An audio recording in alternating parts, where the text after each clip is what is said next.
Welcome to my YouTube channel mastermind Ayurveda. तो आज का हमारा टॉपिक कौमार व्रत से रिलेटेड है। टॉपिक है नवजात शिशु कामला, न्यूनेटल जॉन्डिस। सबसे पहले इसका आयुर्वेदिक पोर्शन देखेंगे। परिचय में देखेंगे, आयुर्वेदिक संहिताओं में नवजात शिशु कामला का वर्णन उपलब्ध नहीं है, अपितु यत्र तत्र अन्य व्याधियों के साथ सामंजस्य रखते हुए लक्षण आदि के द्वारा इसकी व्याख्या की गई है। तो आयुर्वेदिक संहिताओं में नवजात शिशु कामला का वर्णन नहीं है। कामला का तो वर्णन है लेकिन नवजात शिशु कामला का नहीं है। लेकिन यत्र तत्र अन्य व्याधियों के साथ सामंजस्य रखते हुए उसके द्वारा इसकी व्याख्या की गई है। कहाँ कहाँ की गई है? तो नवजात शिशु कामला के वर्णन का सामंजस्य निम्नलिखित स्थानों से कर सकते हैं। कौन कौन से स्थान हैं? जातहाड़ी है, क्षीरदोष है, कामला रोग है, पांडु कामला रोग है। सबसे पहले देखते हैं जातहाड़ी। तो जिस स्त्री की संतान जन्म लेते ही नष्ट हो जाए उस मांसाहारी या जातहाड़ी की पिशाची संज्ञा होती है। पिशाची का शाब्दिक अर्थ पीतवर्ण है। तो जातहाड़ी में मेनली एक याप्य जातहाड़ी होती है पिशाची, वो उसका सामंजस्य हम किससे? नवजात शिशु कामला से कर सकते हैं। पिशाची का शाब्दिक अर्थ पीतवर्ण है। क्षीरदोष में अष्ट क्षीरदोष में पैतृक स्तन्य दुष्टि के अंतर्गत दुर्गंधी क्षीरदोष का वर्णन है। पित्त दोष दुग्ध में विवर्तता एवं दौर्गंध उत्पादक होता है तथा दौर्गंध कामला उत्पन्न करता है।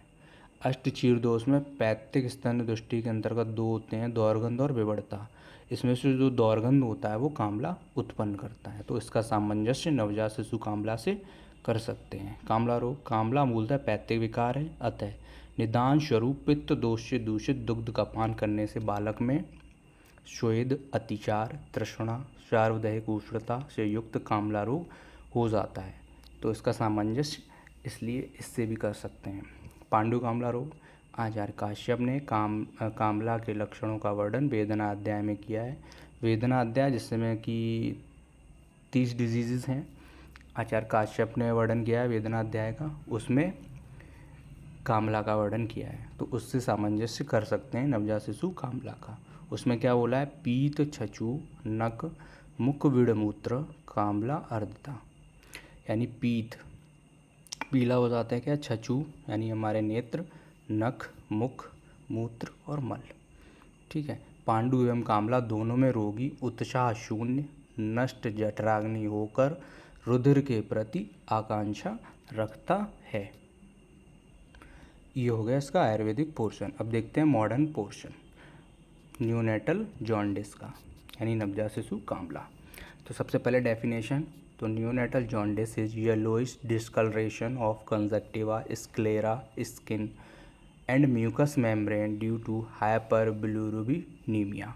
ठीक है। न्यूनेटल जॉन्डिस क्या है? येलोइश डिस्कलरेशन हो जाता है कंजक्टिवा में, स्क्लेरा में, स्किन में, म्यूकस मेम्ब्रेन में, और ये सब किसके द्वारा होता है? Due to hyperbilirubinaemia. ठीक है। कॉज क्या है? मेनली 5 कॉज है। सबसे पहले हाइपरबिलुरुबिनीमिया और breakdown of foetal haemoglobin, immature liver और biliary atresia, alpha one antitrypsin deficiency और एबीओ इनकम्पैटिबिलिटी। ये मेनली 5 कॉजेज़ हैं न्यूनेटल जॉन्डिस के। एबीओ इनकम्पैटिबिलिटी इंपॉर्टेंट है, अलग से भी पूछा जा सकता है। साइन सिम्टम्स में क्या है? येलोइश डिस्कलरेशन है, एक्सेसिव स्लीपिंग, पुअर फीडिंग करेगा बच्चा, fever, baby is not weight gaining, बच्चा जो होता है वो वेट गेन नहीं करेगा। कॉम्प्लिकेशन, न्यूनेटल जॉन्डिस का इंपॉर्टेंट कॉम्प्लिकेशन है जो अलग से भी पूछा जाता है, कर्निक टेरस। कर्निक टेरस क्या है? Kernicterus is a type of brain damage that can result from high level of bilirubin in a baby blood. Kernicterus क्या होता है? एक प्रकार का ब्रेन डैमेज है, ठीक है, जिस that can result from high level of bilirubin in a baby blood. इसमें क्या होता है? जो बच्चा होता है उसके ब्लड में बिलिरुबिन का जो लेवल होता है वो हाई हो जाता है। और इसमें एक क्वेश्चन बनता है कि टोटल सीरम बिलिरुबिन की मात्रा कर्निक टेरस में कितनी होती है?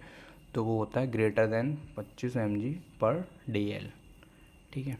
कर्निक टेरस में क्या होता है? ब्रेन डिसफंक्शन हो जाता है, लेकिन ये इरिवर्सिबल भी है। ठीक है। अब आके देखते हैं causes of kernicterus. It is caused by an extreme buildup of bilirubin in the brain।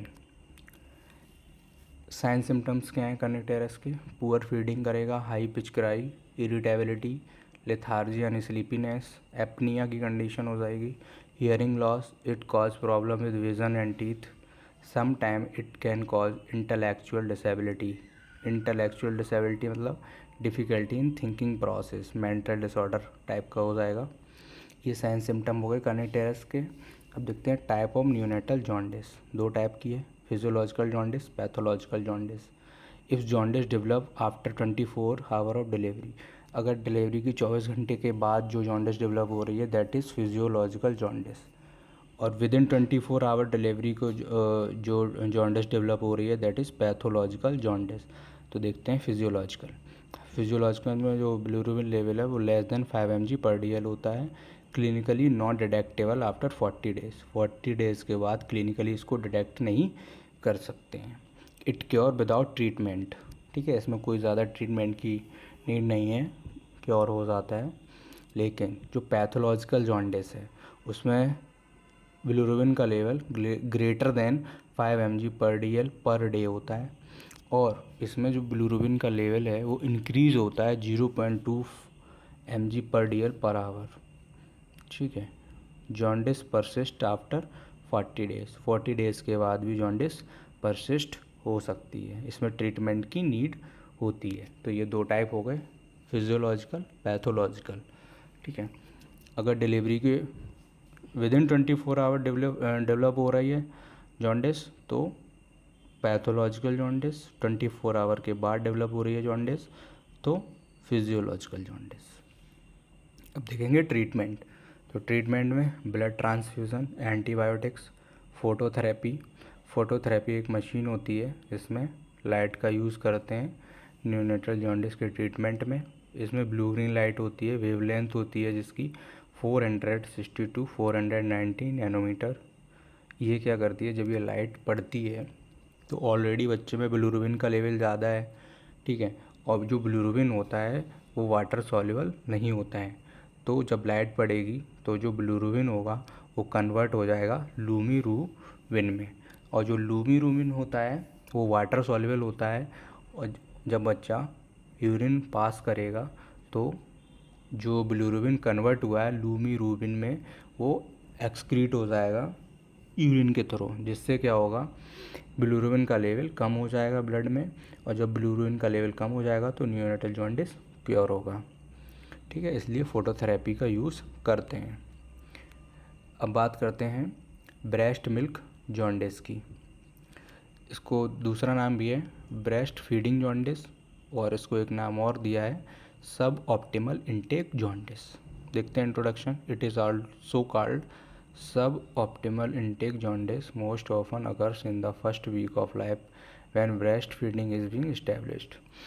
Most commonly जो ब्रेस्ट मिल्क जॉन्डिस है वो फर्स्ट वीक ऑफ लाइफ देखने को मिलता है जब ब्रेस्ट फीडिंग इस्टेब्लिश होती है। कॉज क्या है, वैसे तो इसके अननोन कॉज हैं, लेकिन इम्प्रॉपर ब्रेस्ट फीडिंग या डिफ़िकल्टी इन ब्रेस्ट फीडिंग, इसकी वजह से ब्रेस्ट मिल्क जॉन्डिस हो सकता है। साइन सिम्टम्स क्या हैं? साइन सिम्टम्स हैं yellowish discolouration of the skin, white eyes, fatigue, poor weight gain, high pitch crying, और मेनली इसमें ब्लड इन्वेस्टिगेशन कराते हैं। तो ये हो गया ब्रेस्ट मिल्क जॉन्डिस। ये पूरा टॉपिक कवर हो गया नवजात शिशु कामला का आयुर्वेदिक पोर्शन, और इसका जो मॉडर्न पोर्शन है न्यूनेटल जॉन्डिस। ओके।